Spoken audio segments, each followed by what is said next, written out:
all economies operate on credit, and the way that they handle credit and debt is the most distinguishing feature of any society. The most important challenge to early civilization in the Bronze Age Near East is how do you make debt help consolidate society and integrate it and help it operate in balance instead of letting credit destabilize society, instead of letting debts build up beyond the ability to pay. And how do you prevent a creditor class from emerging and taking over the power to reduce its debtors to poverty? We know what happened in the ancient Greek and Italian world. The kings were overthrown from Rome to Greece, and a creditor oligarchy took over and imposed the kind of creditor-oriented laws that we have today, making debts irreversible, making the population on the land lose its land and fall into bondage. The remarkable thing is that Mesopotamian civilization, from the third millennium, second millennium, and into the first millennium BC, was able to prevent this kind of polarization. The task of the ruler was to prevent debt from mounting up beyond the ability to pay. And the tendency of any interest-bearing debt is to grow faster than the overall economy's ability to pay. How is society going to do with this? The ancient Near East and much of Asia was able to keep debtors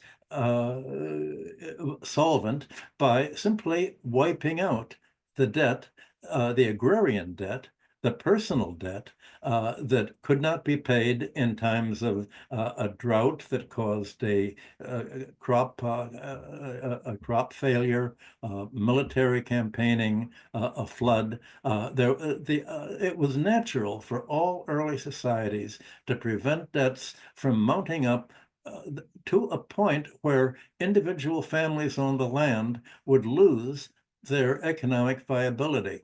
Same thing happened in the early Indo-European speakers of Europe in archaic times. The Wehrgilt laws, the main debts that were personal were debts for personal injury, Wehrgilt. And if you look at the fines for these debts, they were within the ability of people to pay. The whole idea of equity for ancient societies was to prevent dependency that would lead to the lack of self-support on the part of the cultivators on the land. And the problem that faced rulers was, well, if you let creditors end up taking the land, reducing the debtors to servitude or bondage to work for the creditors instead of on public corvée labor for the public sector. These creditors are at a point going to take over society. They'll overthrow the ruler and essentially prevent rulers from canceling the debts, from restoring bond servants to liberty to go back to their families, and to restore land that had been sold under economic distress. These laws of Hammurabi and every member of his dynasty in Babylonia were picked up word for word in the biblical Jubilee law of Leviticus 25. And the whole attempt by the middle first millennium was by society to resist the buildup of debt in private hands, leading to what the biblical prophets called setting plot to plot and house to house. So there was no more room for population in the land. Already in the second millennium, the problem of runaways was very important. If the debts were not canceled, if the economy did not periodically restore economic balance, then people would simply run away, or they would defect to invaders who took over, who would simply promise, well, if you support us instead of your current wealthy class, we'll cancel the debts, liberate the slaves, and that became tactics all the way through classical Greece in their military manuals. What did not happen in the ancient Near East is what happened in Rome. Rome grew by the early kings, the legendary kings, creating Rome is a place where people could run away for. It was mosquito land along the Tiber, and the kings said, if you come to join us from your neighboring villages or societies that oppress you, we will give you land to support yourself. You will become citizens, and you will, in exchange for this, you will serve in the army and do what citizens have to do, perform public labor. You'll have equal rights. This is what enabled Rome to grow by essentially protecting debtors and preventing an oligarchy from taking over. But by the end of the 6th century, you had wealthy people from the neighboring lands, as well as debtors, begin to come to Rome with their wealth and with their retinues. And in 509 BC, they overthrew the kings and established an oligarchy that led to 5 centuries of civil war, starting with the withdrawal of the plebeians, the plebs, the population at large that walked out in 590 BC. And again, there was another walkout in around 490 BC and 450 BC, when Rome created the 12 tables of pro-creditor law. What happened in antiquity was something, classical antiquity was very different from what went before. The distinguishing feature of Western civilization has been the absence of a central governing power to keep debt in keeping with the ability to pay. And we can see the reasons for this. The Bronze Age really, throughout the Near East and Mediterranean, came to an end around 1200 BC, when there was really bad weather. The palace economies of Greece that used linear B disappeared from the record. There were 4 centuries of what's called the Dark Age, and finally you had a revival of trade sometime around the 8th century.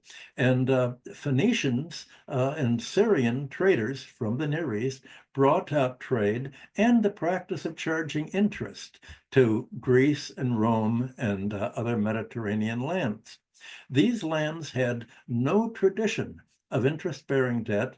There's no indication of any debt in Greece's linear B records. There was no practice of charging interest. And most of all, the chieftainships that ruled Greece, Italy, and other Mediterranean lands did not have any tradition of a king or a palatial economy and temples that were able to keep economy in balance by wiping out debts that became problematic. And in fact, they followed a kind of circular time. Every new king, upon taking the throne, from Sumerian times to Babylonian times, to Assyrian times in the first millennium, started their first full year on the throne by a clean slate proclamation. They canceled the agrarian debts, not the commercial debts, but only the agrarian debts on the land. They liberated the bond servants from servitude to the creditors, and they restored the lands to the population at large.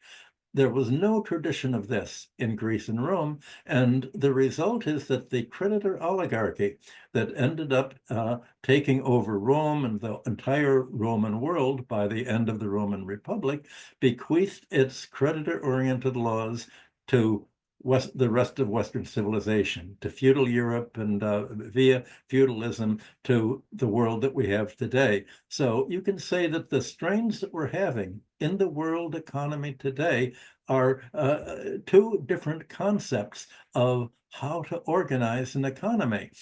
Whether you organize the economy by protecting debtors, as the ancient Near East and much of Asia did, or an economy to protect the creditors and prevent them from having their debts canceled, and enabling them to make the loss of land irreversible, to make bondage irreversible, to make the buildup of debt irreversible. That's the problem that the Western economies have had since the end of World War II.